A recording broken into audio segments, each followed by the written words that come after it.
We all start the same, a degree, a corridor of polished ambition, a belief that professionalism is built on clarity, on rules, on codes.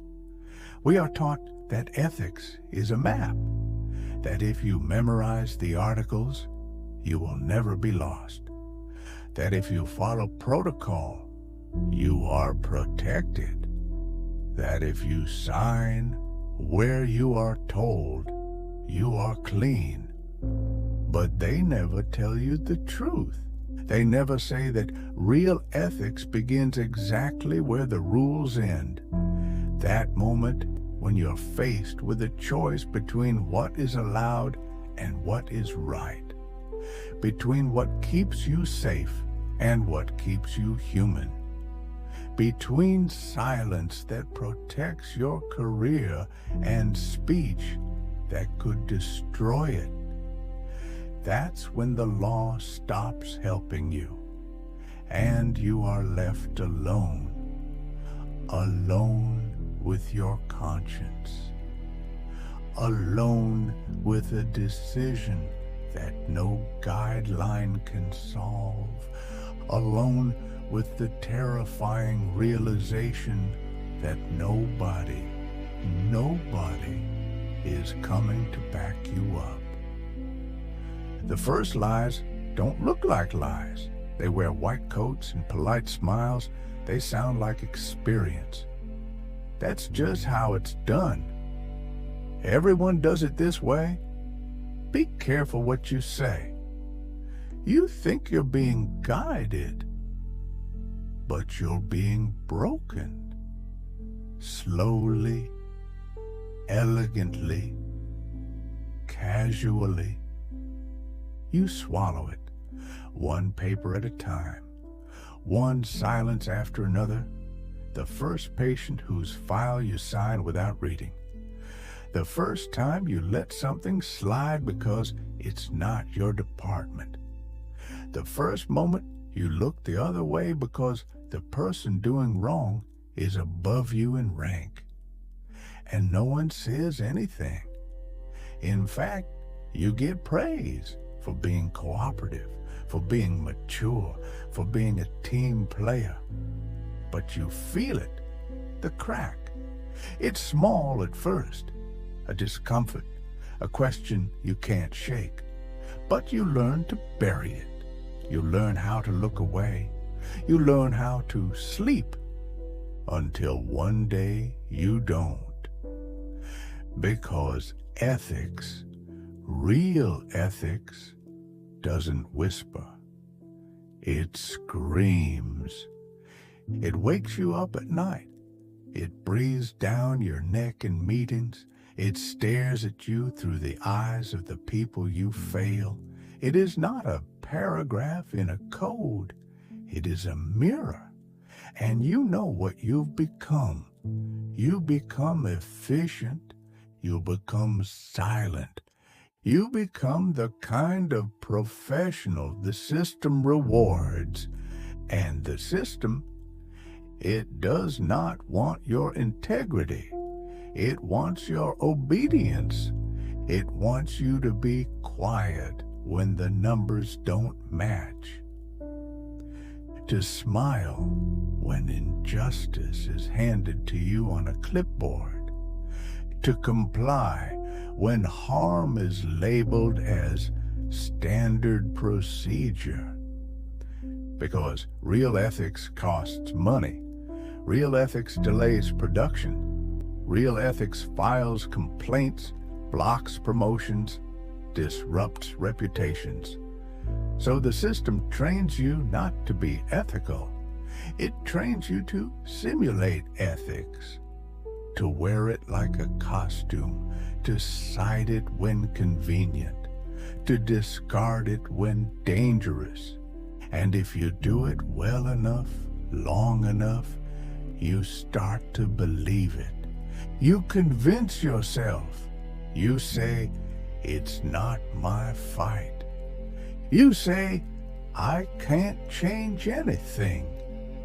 You say, it's not my responsibility. And you're right. but not because you're powerless. You're right because you gave your power away. Signature by signature, silence by silence. And then it happens. The scandal, the investigation, the trial, the flashing cameras, and suddenly the world turns to look at you. The same world that asked you to keep quiet now demands you explain yourself. They shout, "How could this happen?"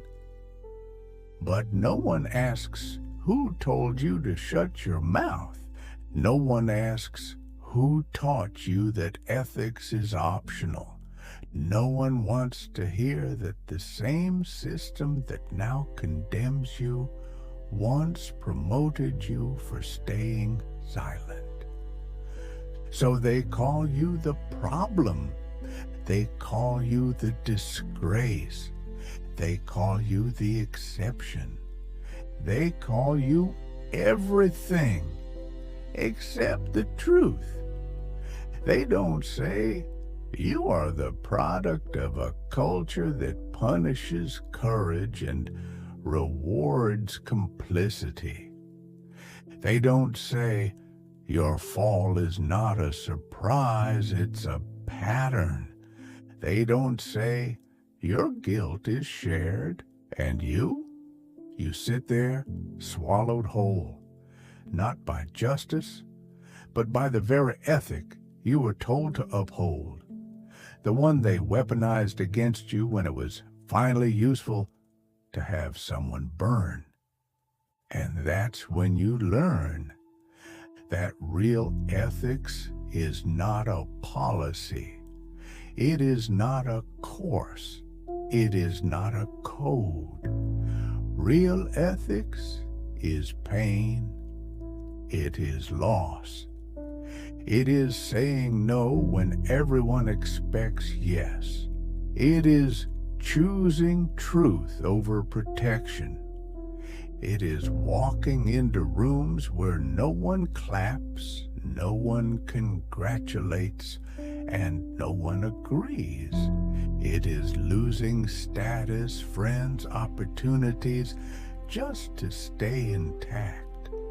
Not on paper, inside where it matters.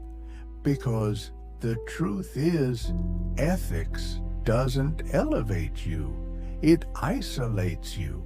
It costs you jobs, it costs you safety, it costs you sleep. But it buys you one thing: dignity. The kind you can't fake. The kind that doesn't get applause. The kind that lets you look in the mirror and not flinch. The kind that makes you dangerous. Because you can't be bought. Because you can't be blackmailed. Because you know the cost and you still choose to pay it. And the world hates that. It hates what it can't own. It hates what it can't silence. And so it will try to destroy you. Not because you failed, but because you refused to. You see, the real oath was never the one you recited in a hall. The real oath begins the day you're asked to betray it, and you say, no. No to fake professionalism, no to complicity in suits, no to ethics as branding, no to silence that smells like money, no to the kind of success that demands you amputate your soul.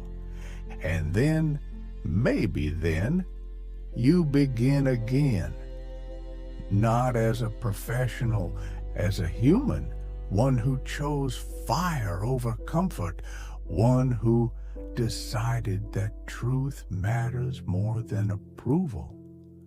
One who learned the hard way that ethics isn't what you say in front of others. It's what you do when no one's watching.